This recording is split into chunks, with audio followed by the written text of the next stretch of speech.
Assalamu alaikum. Hello everyone. My name is Akif Nawaz, and in today's class we are going to move forward by discussing Elizabethan drama. Before that, we have talked about the history of English literature of Anglo-Saxons, Anglo-Normans, etc. and etc. Now let's move on with Elizabethan drama. So it refers to the plays written during the reign of Queen Elizabeth from 1556 to 1602, often regarded as golden age of English drama because of its creativity, depth, and innovation. And along with that, let's talk about some of the key themes and genres, right? Elizabethan dramas covered a range of themes such as love, power, revenge, and morality. Popular genres include tragedies, comedies, and histories. And these are the different types of drama too, like comedy, tragedy, tragic comedy, and historical plays. Now, the first key thing when it comes to Elizabethan drama is the use of blank verse. So, blank verse basically is an unrhymed iambic pentameter. Means के lines are verses that are written in unrhymed iambic pentameter. Okay, are a blank verse which became a distinctive feature of the period. Then theater companies, like this construction of the theater and most of the companies are built are flourished when it comes to this particular age, and notable playwrights like William Shakespeare contributed significantly to their reputation, right? So most of the theaters were built just to entertain audience and to perform in front of them. Then stage and performances, the plays were performed in open air theaters such as the Globe and the Rose with minimal scenery and elaborate costumes and props. So this overall uh, things related to dramas flourished a lot, right? Then let's move on to talk about university wits, because university wits performed the most important part when it comes to Elizabethan drama, right? So first of all, the university wits were a group of late 16th century English playwrights and poets, most of whom were educated at Oxford or Cambridge. So they are called as university wits because most of them have studied at Oxford or at Cambridge, right?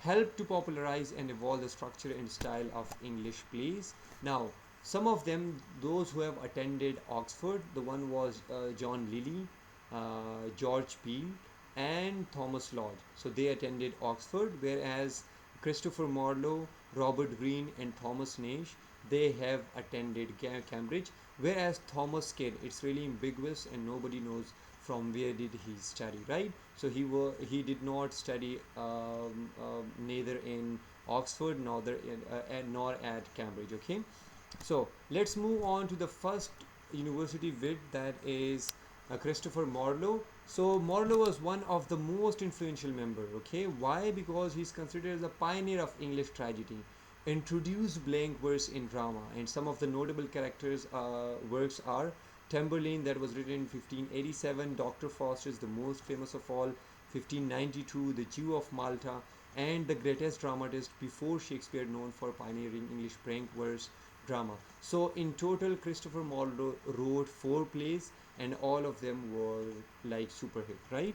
The next one is Robert Greene. Robert Greene was a prolific playwright, a pamphleteer known for his comedies and tragic comedies. He criticized Shakespeare in one of his pamphlets, calling him an upstart crow, right? So he was like the critic of William Shakespeare. His notable works are Friar Bacon and Friar Bungay in 1589 and Orlando Furioso. So a satirical playwright who famously criticized Shakespeare as an upstart crow. So that was all about Robert Greene. The next one is Thomas Kidd. Look, the name is quite interesting. Kidd is best known for creating the revenge tragedy genre, which heavily influenced later playwrights, including Shakespeare. And his notable work is The Spanish Tragedy, a highly influential play that established the template for revenge dramas. So, this is like the most important thing to keep in mind, right?